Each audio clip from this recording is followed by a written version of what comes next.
So what I like to do, I call this a cutting method that helps you preserve the watermelon and also preserve the juice that the watermelon is going to produce. When you cut it in half and you set it either face down or upright, you're still going to have some residual juice that you miss, and I love to have juice. So what I'm going to do is like basically cut a roof into the top of it and then basically work back in slices. And the way you do that is you want to leave maybe 5 to 10% on the edge here, because sometimes the watermelon will begin to split and then you kind of defeat the purpose of trying to keep the juice for drinking. Of course, it'll get caught in this pan, but I want to actually drink the juice eventually. So what I just do is I'll cut a straight line. I usually try to choose a knife that's not going to go all the way through the other end. And then I'll take at the end of the line, notice I didn't come all the way down. At the end of the line, I'll just make another incision and I'll make it at an angle. Like that.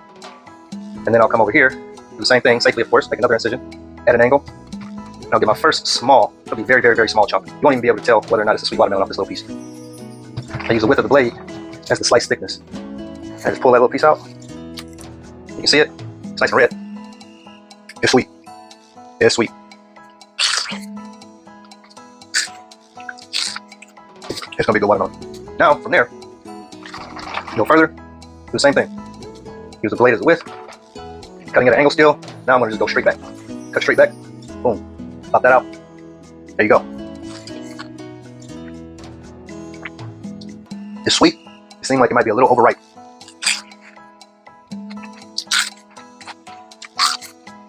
If it ends up being overripe, I'm gonna juice it or blend it. Now the reason I love this cutting technique is because you're only eating a slice at a time for the diameter of the watermelon. And then, if you want to have more, it's well preserved, or when you want to have more, it's well preserved by the rind.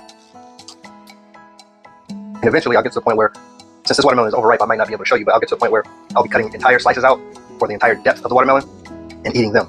But when you first start out, you just kind of got to go section by section. It's nice and sweet. So if you're at the cookout and you want a simple way to cut the watermelon up without making a mess, or you don't want to have two pieces, you can just go slice by slice. You can go at whatever thickness you want. So when I start getting these wide ones out, you can cut those into sections. You can cut it into a half, you can cut it into thirds, etc. The hydration you get is unmatched.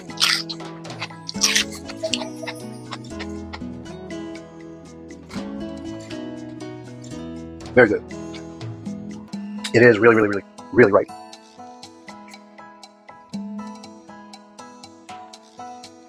Still has some crunch though.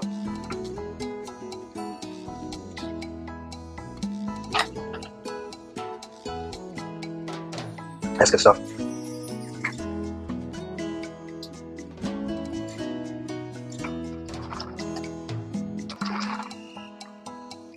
And the closer I get to the edge, I just start cutting straight down.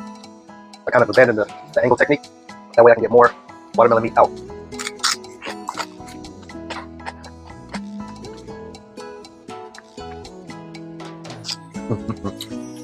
Very good.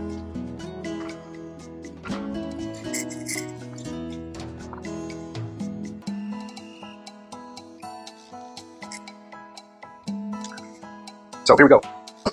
I think the slice is going to break because it's so ripe, but this is an example. You don't have to go all the way up. You just start right there. And you can eat it as you go. If you want to cut it up, put it in a bowl, fine. Do what you got to do. So this larger half of the chunk that's still down there is just so soft because it's kind of overripe that it broke off. So you can just take the entire slice out like that. Man. If y'all ever heard of P. Green, he's got some funny videos. You can Google them online. How to eat watermelon. I also sprinkle a little bit of cayenne pepper sometimes. A little bit of sweet heat. Don't do too much. Other times I use a little bit of cinnamon. I just started doing that. A friend recommended it. And cinnamon just makes anything sweet taste a little more rich. I don't know if I'll be able to lift it out with my knife.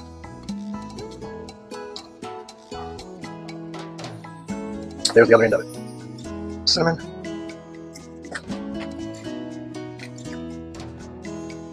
It's good stuff.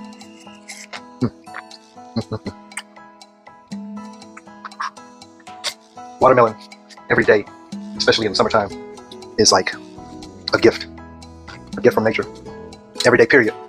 But the benefits are just too numerous. My body loves it. They usually slide the knife down to try to help it stay intact for the break. So you can just pull the whole thing out. Sometimes they even cut it. But if I use a longer knife, I'll cut through further and it'll be easier to break. But that's how you can cut the watermelon, keep it in the rind so it stays preserved in the refrigerator. And I'll take a bag just like this one, I'll put it over this end so that nothing falls in it and it stays preserved, or you can use something else like saran wrap to cover it. And then since I eat it every day, it won't take long. This watermelon won't last 7 days for sure. It's a 30 pounder though, so it might get, if I do like a watermelon fast where I'm only eating watermelon, it definitely won't last 5 days.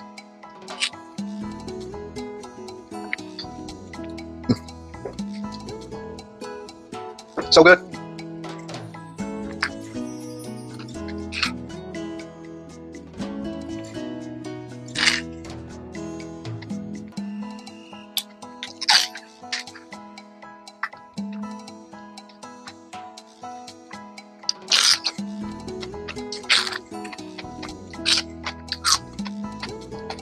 Now I know there's not a lot of flavor in the white part, but there is a lot of nutrition in this part, and there is a lot in the green as well. Essentially, if you just peel the green off safely, you could definitely throw this in a blender. If you have a juicer, you can throw the whole thing in there and get the nutrients, at least from the juice, out of this. But it's okay to eat this.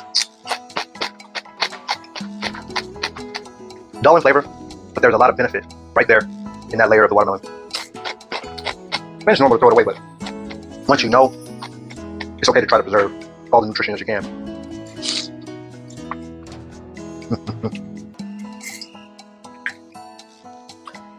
If it's a knife, or if your slice isn't getting down to the bottom, you can always take a spoon, fork, whatever, continue to cut and dig out till you get to the other end. You don't want to puncture the other end because you want to hold all the juice, and there's a lot of juice down there.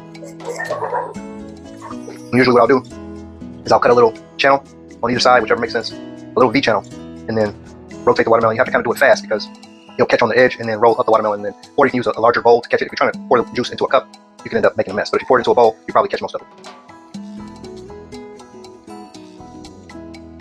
All right, I'm gonna just get my spoon for that down there. But here we go. One more slice.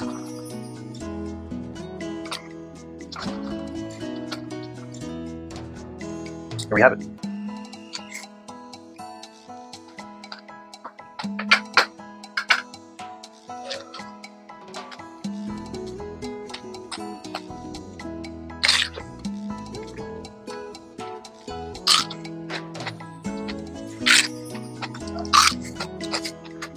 Grab a spoon.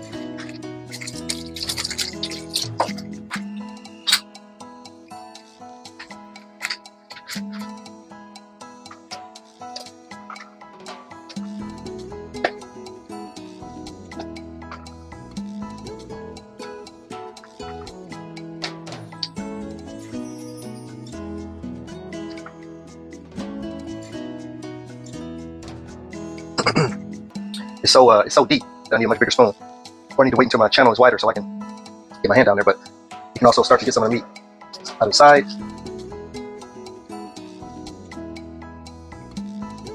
Yeah, this is it.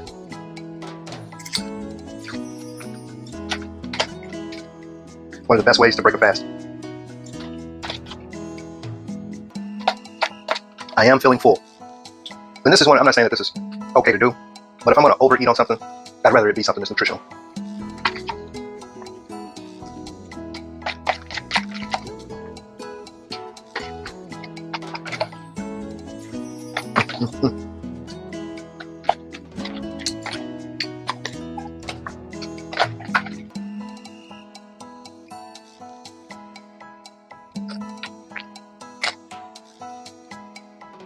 Okay.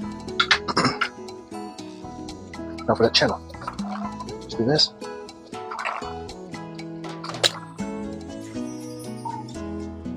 Eat that. Just have a little notch there.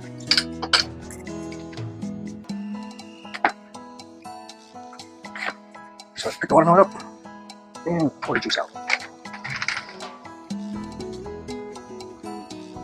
See a little bit of spilled here on the pan. Let's soak that up.